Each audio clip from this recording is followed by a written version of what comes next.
Okay, let's do gold. And if you haven't watched the first part of this series, go ahead and click the button above and check out silver, types of silver that you can buy. And but now we are going to do gold, and we're going to say hi to Sweetie Pie. Hi, Sweetie Pie. Anyway, I do appreciate having both gold and silver in the stack, and they are very different metals and used for different purposes, but they are both monetary metals, okay? And silver has the advantage of being an industrial metal as well. But I think you ought to have both. That's just my stance on that, and I use the gold silver ratio to help me determine how much silver I should have in relation to how much gold. Okay, right now silver is the better buy, but I won't linger on that. I've talked about that many times. If you're going to pick up gold, well, you have a lot of different choices, and here's some stuff out of my stack. Let's just go ahead and go with something that's very pretty. This is a $20 St. Gaudens, basically a double eagle, and there it is. Isn't that beautiful? Just beautiful. I think that's a fairly high grade. This is an older slab when they used to, I'm not sure how it gets an MS64. This is not a grading company that I know of, but anyway, this was part of an inheritance actually. So moving down the line on gold, which gold do you pick? I mean, we've got bars, we've got grams, we've got commemoratives, Chinese, British, good old American gold eagles. That's a Costco deal, okay? Those are very, very reasonable if you shop on Costco and you use your executive club membership and a good credit card. We have good old gold eagles. Okay, that's a gold watch, which I intend on selling, but haven't quite figured out how to do that yet. And over here, we have a Liberty headset. Okay, so not to be confused, it is quite confusing when you're brand new. You know, they call these eagles sometimes, and they call those eagles, and what is what? These are $50 eagle, I'm sorry, these are $50 eagles, okay, and that is an ounce of gold. And that right there is a $20 eagle. That's a double eagle, and that's not quite an ounce of gold, nor is it pure gold, but this is pre-33. And what we have in this set here is a double eagle, an eagle, half eagle, and I think that's a quarter eagle, if I got that right. Sometimes even I get confused with that. And these are beautiful coins, and right now pre-33 is very reasonable. If you want to pick that up, just gorgeous. These are all pretty good examples. And I just like having them in this set here. 18, I can't quite read that, 1894. These are all different dates. So what are the advantages, huh? Well, small gold. Now here's some really small gold. I think these are Scottsdale 1/100th gold bars. Let's see if we can get there it is. So yeah, typically that would be the smallest gold I would buy, 1/100th. And then we can move up to the 1 gram gold. These are gold pandas. And I bought a bunch of these. I used to resell them back when they had better appreciation and better retail value. But they're still go for quite a bit over spot. And I imagine spot right now is $90, $95 for a gram of gold. And those will sell probably 110 or higher. Okay, so fractional is always good, right? Because fractional means that when it comes time to trade it, it'll be easy to trade, and you won't have to try to carve up a big piece of gold.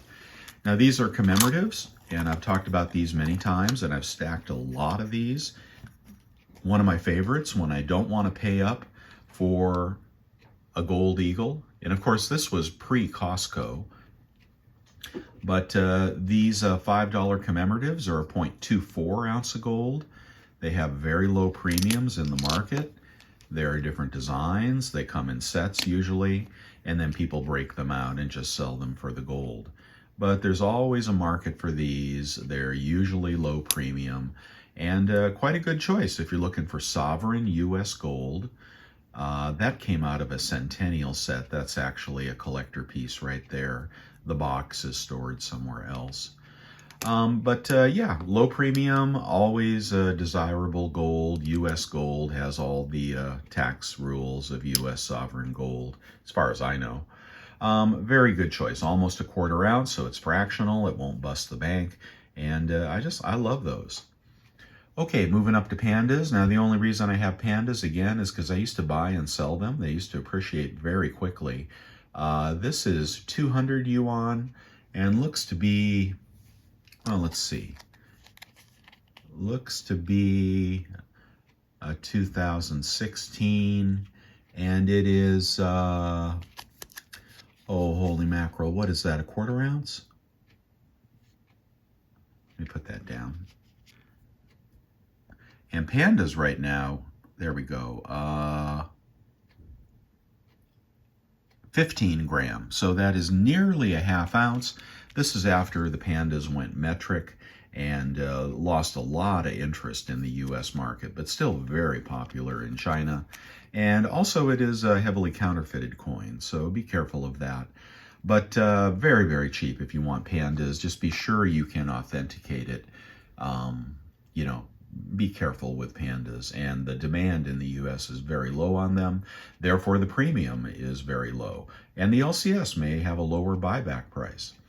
Okay, you can get into the collector market here. This is a Queen's Beast, the very first quarter ounce lion of England. Thought I had a couple of those. There they are.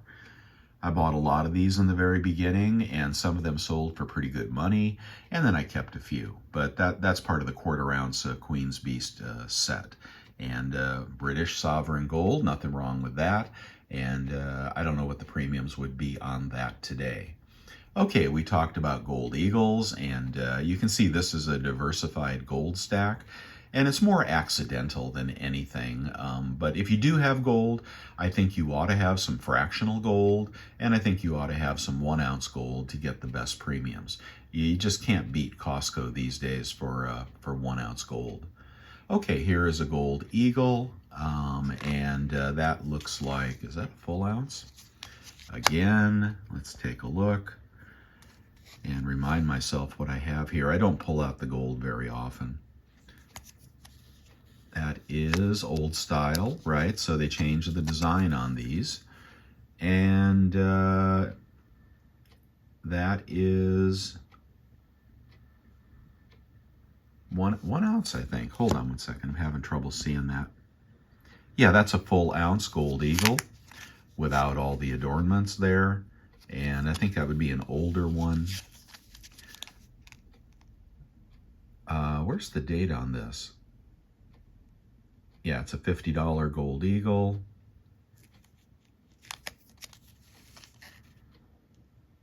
Oh, this is the one where the date is in Roman numerals. So that's a collector piece, right? And again, this was through an inheritance.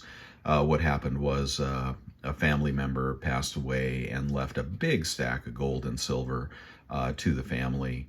And I was put in charge of liquidating it, and I took my share, and then I bought another share from the family, so it actually cost me money, but I got some really beauties like that old gold eagle and this St. Gaudens, and some Indian head gold, some very, very pretty gold at not a lot over melt, because I bought out the family based on what the LCS was offering.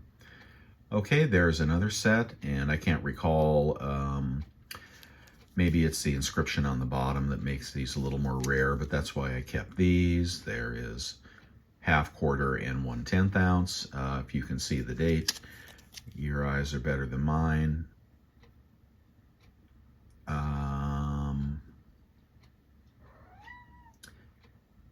Yeah, sorry, can't see the date on that. Okay, let's move on. Now, these 1 gram pandas. So I think 1 gram gold is good to have in the stack. Again, it carries a very high premium based on melt, and would be handy if you're trading gold for services. Now, I think you should also have generic gold in the stack, and I haven't done a very good job of showing you that. but these commemoratives are pretty close to generic because the premium is so low. But if you're going to trade the ratio and you're going to, when the gold silver ratio is 90 to 1, something like that, you can trade out some gold. But you need generic low premium gold to do that.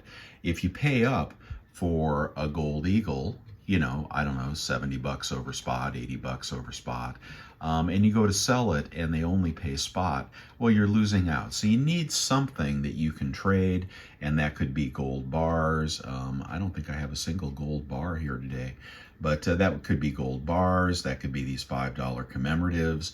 That could be this panda here, right? Low premiums, and it is always gold. Right now there are coin shops that'll pay 98% of melt on that. So, you can trade back and forth easily. If you have some things that you absolutely love, well, you're not going to trade those. And if you have some things that, like the Gold Eagle, that may gather a larger premium down the road, if FOMO hits the gold market more than it already has, premiums could go up on Gold Eagles, and buyback prices could go up as well. And then again, if you also have a way to sell peer-to-peer or on an eBay store, things like this, the Lion of England, or the new Queen's Beast Tudor Beast set.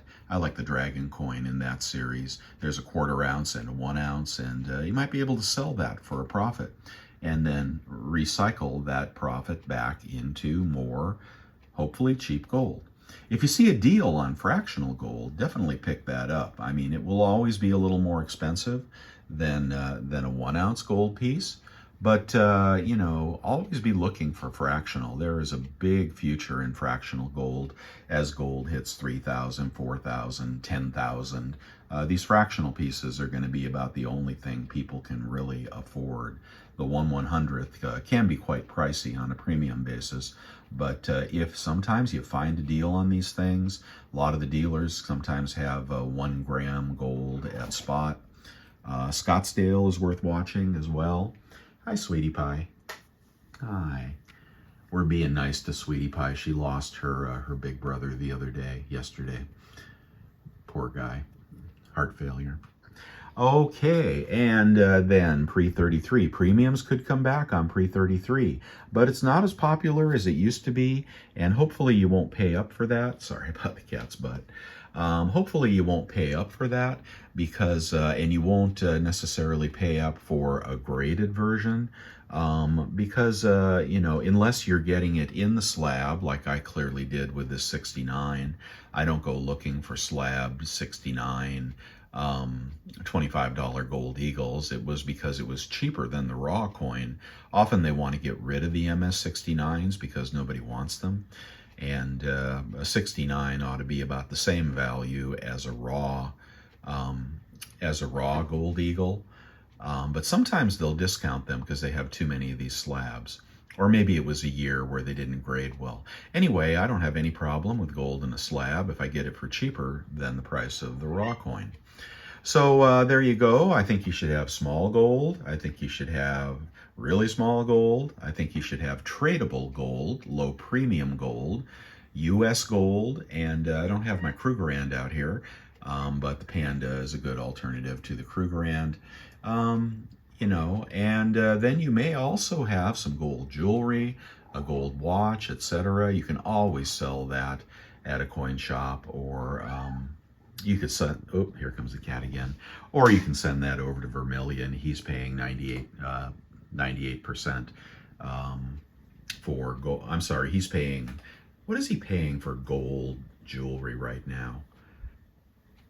I don't know, I think he's paying 98% for gold jewelry.